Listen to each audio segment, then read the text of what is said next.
Psicosis. Mi hermano atrapado en las cuevas. Nunca pensé que volver a casa sería el inicio de la peor pesadilla de mi vida. Estudio en Monterrey desde hace casi 4 años. Allá tengo mi rutina, mi departamento, mis amigos, una vida que aprendí a llamar hogar. Pero cada vacación regreso a la casa de mi mamá en la Ciudad de México, donde crecí con mis hermanos. Esa vez no fue diferente, o eso creí. Llegué una tarde lluviosa, mi mamá me recibió con un abrazo largo, de esos que te hacen olvidar el cansancio del viaje. Mis hermanos estaban ahí. Risas, bromas, recuerdos. Esa noche cenamos como siempre. Comida caliente, televisión de fondo, una sensación de normalidad que ahora me duele recordar. Durante la cena, comenzamos a planear qué haríamos esos días. Mi papá dijo que podíamos empezar por el sur, ir a Six Flags, el Ajusco, pasear un poco. Fue entonces cuando mi hermano menor sonrió de una forma muy rara, como si ya llevara tiempo esperando ese momento. Él dijo que había escuchado de un lugar, las Cuevas del Diablo. Él decía que pasan cosas bien pesadas ahí, que había gente que no regresaba. Hubo un silencio incómodo, yo me reí nerviosa. Le dije que siempre exageraban esas historias, que solo eran mitos. Uno a uno fueron aceptando la idea. No sé por qué, tal vez por curiosidad, por querer sentir adrenalina, o tal vez porque hay decisiones que ya vienen marcadas desde antes, aunque uno no lo sepa. Al día siguiente salimos temprano, todos listos, mochilas, linternas, agua, risas.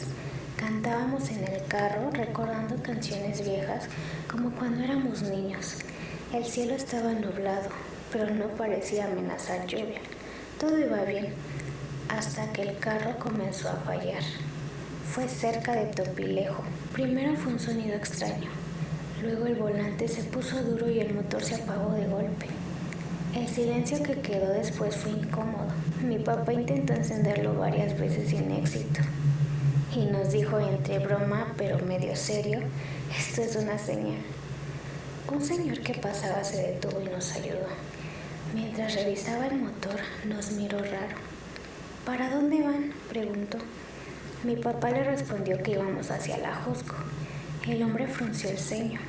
No vayan a las cuevas, ahí no todo es normal. Nadie respondió. El carro volvió a arrancar, agradecimos y seguimos. Pero algo dentro de mí ya estaba inquieto. Sentía una presión en el pecho, como si algo nos estuviera observando desde el bosque. Llegamos a una zona llena de árboles altos, densos, donde la luz apenas se colaba entre las ramas. El aire era frío, pesado. Caminábamos como turistas tomando fotos, riendo, pero mi risa ya no era real. Cada paso se sentía más difícil. Cuando vimos la entrada de la cueva, sentí un miedo que no supe explicar. No era solo miedo, era una advertencia, un escalofrío que me recorrió el cuerpo. Unas personas que estaban cerca se nos acercaron. No entren, aquí se pierde la gente. Se oyen gritos en la noche y no son animales. Mi mamá dudó, mi papá también, pero mi hermano insistió. Y otra vez nadie lo detuvo. Entramos, la temperatura bajó de golpe. El aire olía a humedad y algo más, algo viejo. Encendimos las linternas, las paredes parecían moverse como si respiraran. Escuchamos gotas caer, pero también pasos que no eran nuestros. Empezamos a pasar cosas extrañas, susurros que decían mi nombre, sombras que cruzaban frente a mí sin forma definida. De pronto sentí un tirón brutal en la pierna, caí al suelo gritando, ¡algo me agarró! Grité llorando de terror, mi linterna iluminó algo que jamás voy a olvidar. Una figura encorvada, oscura, con ojos que no reflejaban luz. Se escondió entre las rocas. Mis padres me levantaron a jalones, mis hermanos también estaban pálidos. Decían haber visto cosas, manos saliendo de la pared, voces que los llamaban. Decidimos salir. Corrimos como pudimos, el túnel parecía cambiar, cerrarse, alargarse. Cuando finalmente vimos la luz de afuera, salimos llorando, temblando, abrazándonos. Pero entonces lo notamos. Mi hermano no estaba. Gritamos su nombre una y otra vez, volvimos a entrar hasta donde el miedo nos lo permitió. No hubo respuesta, solo ecos y risas lejanas.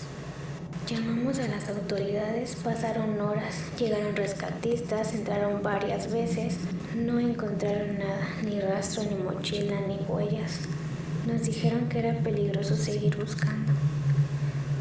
Hasta el día de hoy, mi hermano sigue desaparecido. A veces cuando cierro los ojos escucho su voz llamándome desde la oscuridad. Y sé, con una certeza que me hiela la sangre, que la cueva del diablo no solo se tragan cuerpos, se quedan con las almas. Y yo estuve a punto de quedarme ahí para siempre. Lamentablemente mi hermano no pudo salir y me duele demasiado aceptar. Por favor, hagan caso a lo que la gente les dice. A veces no solo son mitos. Si ellos te lo cuentan es porque viven ahí y lo experimentan. De la fiesta a la cueva.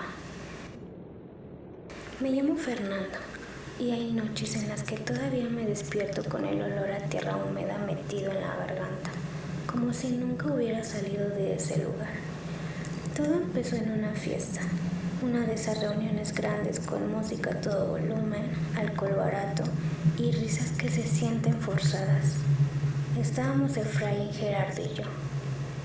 Al principio todo era normal, pero ya entrada la madrugada surgieron problemas como empujones, palabras maldichas y miradas torcidas. No sé bien cómo escaló todo, solo recuerdo a alguien gritándonos que nos largáramos antes de llamar a la policía. Salimos molestos, riéndonos nerviosos, todavía con la adrenalina encima. Nos subimos al coche. Efraín manejaba, yo me senté atrás y Gerardo iba de copiloto. El motor arrancó y después de eso no recuerdo nada. No sé cuánto tiempo pasó, pudo haber sido media hora o varias horas, no lo sé. Solo sé que desperté de golpe con la cabeza doliéndome como si me hubieran golpeado por dentro. El coche estaba detenido, el motor apagado, el silencio era tan pesado que zumbaba en los oídos. Cuando miré alrededor, el corazón casi se me sale del pecho. Estábamos cerca de la cueva del diablo, lo supe sin que nadie me lo dijera. El aire era distinto, más frío, más denso. La oscuridad parecía tragarse la luz de la luna. Frente a mí, a unos metros del coche, estaba Gerardo de pie, pero no estaba ahí. Su cuerpo sí, pero su mirada no. Tenía los ojos abiertos, fijos en la entrada negra de la cueva, con el rostro completamente desfigurado por el terror. No parpadeaba, no respiraba normal. Lo llamé por su nombre bajando del coche con las piernas temblando y le pregunté qué pasó. No me respondió. Me acerqué y lo tomé del brazo. Estaba helado. Al tocarlo reaccionó como si despertara de un trance. Soltó un gemido ahogado como un animal herido y casi se me desplomó encima. Lo ayudé a sentarse dentro del coche. Tardó varios minutos en poder hablar. Le temblaban las manos, los dientes, y cada vez que miraba hacia la cueva se encogía como si algo lo estuviera observando desde ahí. Me dijo que no era él, no era Efraín. Sentí un vacío en el estómago. Me contó que Efraín empezó a manejar raro, en silencio, sin música y sin responder a nada. Sus ojos no parpadeaban, decía que era como si algo estuviera manejando su cuerpo desde adentro, como si ya no fuera su voluntad. El coche tomó caminos que ninguno reconocía, hasta llegar ahí, como si ese lugar fuera su casa. Efraín se bajó del coche sin decir una palabra y caminó directo hacia la cueva. Gerardo intentó detenerlo, lo jaló del brazo y entonces lo vio. Dice que no tenía forma, pero tenía ojos y cuando lo miró ya no pudo detenerse, ya no pudo moverse. Dijo que la mirada de esa cosa lo atravesó, que su cuerpo quedó rígido, pero su mente fue arrastrada a otro lugar. Me habló de sombras que corrían detrás de él, de voces que decían su nombre con la voz de su madre, de pasillos de piedra que se cerraban como gargantas. Sentía que algo peleaba por su alma, que cada error lo haría quedarse ahí para siempre. Todo eso ocurrió mientras su cuerpo seguía afuera, parado inmóvil, viendo cómo Efraín entraba a la cueva y desaparecía en la oscuridad. Intenté llamar a las autoridades, no había señal. Mi celular marcaba sin parar. El de Gerardo estaba muerto, sin batería. El coche tampoco arrancaba. Estábamos atrapados, esperando toda la noche. Nadie salió de la cueva. El amanecer llegó gris, silencioso. La entrada seguía igual, oscura, como si se hubiera tragado la noche completa. Gritamos el nombre de Efraín hasta quedarnos sin voz. No hubo respuesta. Hoy han pasado 3 meses. Efraín sigue desaparecido. Dicen que se perdió, que cayó, que huyó, pero yo sé la verdad. Gerardo también. Ninguno ha vuelto a ser el mismo. A veces lo encuentro mirando fijamente a la nada con la misma expresión que tenía esa noche. Y yo también sueño que estoy paralizado frente a esa cueva, sintiendo una mirada que me reconoce, como si supiera que tarde o temprano regresaré a ese lugar. La noche en que la Jusco respiró.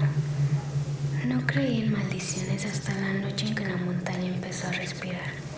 Estábamos en una cena de amigos, no recuerdo cómo surgió el tema, pero comenzamos a planear la ida a la cueva del diablo. No me fascinó la idea, pero sería una experiencia más que agregar a la amistad. Esa noche, cada quien fue a su departamento a hacer maletas. Luis se ofreció a pasar por cada uno a las 6, hasta llegar a nuestro destino. Pedimos un guía y subimos 4 amigos con la excusa de acampar. Era invierno y el aire cortaba la piel. La neblina se pegaba a los árboles como telarañas.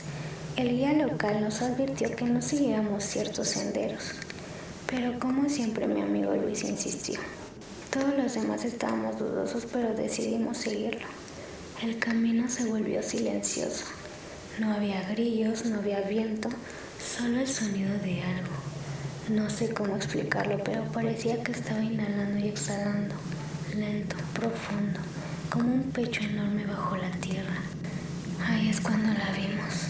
La cueva del diablo. No era grande, pero la oscuridad adentro parecía más profunda que la madrugada. Luis se acercó primero y nos dijo que si escuchábamos eso. No le dio tiempo de voltear. El suelo vibró, la montaña exhaló y asustados volteamos para todos lados. Y cuando nos enfocamos en Luis, él desapareció, como si la tierra se lo hubiera tragado. Gritamos su nombre, corrimos, no sabíamos qué hacer. En la entrada estábamos ahí solos, asustados, y observamos que solamente había piedras. Uno de mis amigos y yo bajamos con el guía y le preguntamos que si podíamos buscar a algún policía que nos ayudara a encontrar a nuestro amigo Luis. Pero el guía nos dijo que no era posible, ya que todo el que entraba ya no volvía a salir de ahí. Muy preocupados comenzamos a llamarle. Le pedimos a las autoridades que nos ayudaran a buscarlo, pero no resolvieron nada. Pasamos la noche abrazados, temblando, escuchando cómo la montaña respiraba. Tratamos de quedarnos hasta el otro día, ya estábamos cansados, con hambre, frío y sueño, así que decidimos marcharnos. Y analizamos la situación, el cómo le diríamos a sus padres. Nunca encontraron a Luis. Ya van 2 años y mis amigos y yo no nos volvimos a hablar después de eso. Fue un trauma que si nos juntamos lo volvemos a revivir y nos hace mal. Extraño mucho a Luis. En verdad quisiera saber de él. Aprendió mi nombre. Mi abuelo decía que en la cueva escucha primero y que solo después decide si responde. Soy Mariana. La verdad es que nunca creí en las supersticiones, pero después de esto traté de buscar protección y ahora soy fiel a Dios. Era una niña muy curiosa. Me gustaba experimentar adrenalina. Recuerdo una historia que me contó mi abuelo. que no me acercara a la cueva del diablo porque estaba maldita. Y como una niña ingenua, siempre pensé que eran historias o leyendas y nada más. Así que me valió, no le hice caso. Esa vez estaba parada frente a ella. Era enorme, oscura, y decidí ir sola. Si me preguntan, la verdad es que no recuerdo cómo llegué ahí. Solo sé que iba preparada. Entré con mi linterna y una cámara. Quería grabar, demostrar que todo eran mitos. El interior de la cueva estaba muy húmedo, estrecho, y cada paso producía un eco que regresaba tarde, como si alguien lo pensara antes de devolverlo. ¿Hola? Yo dije en voz alta, y el eco tardó, demasiado de hecho. Hola, hola, hola. Pero la última voz no era la mía. Era más grave, más cercana. Apagué la linterna por accidente. En la oscuridad escuché mi nombre pronunciado con una voz que me conocía desde siempre, que me dijo: regresa, aquí naciste. Cuando encendí la luz vi huellas frescas en el lodo. No eran humanas. Salí corriendo, sentía un miedo paralizante. Decidí regresar a mi casa. Esa noche no pude dormir. Se repetía una y otra vez lo que vi en esa cueva, así que me puse a investigar.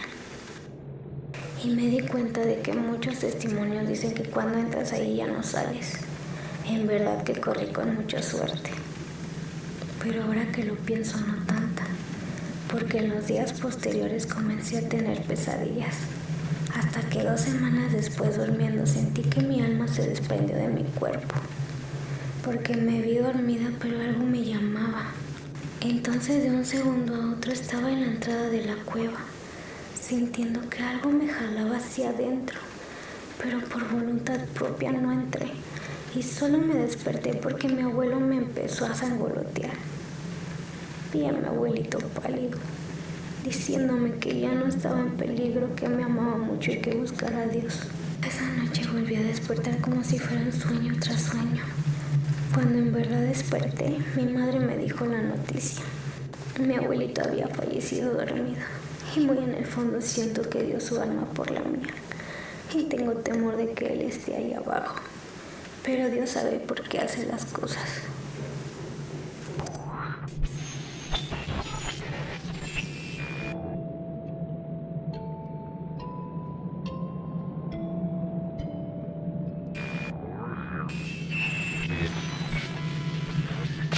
Psicosis.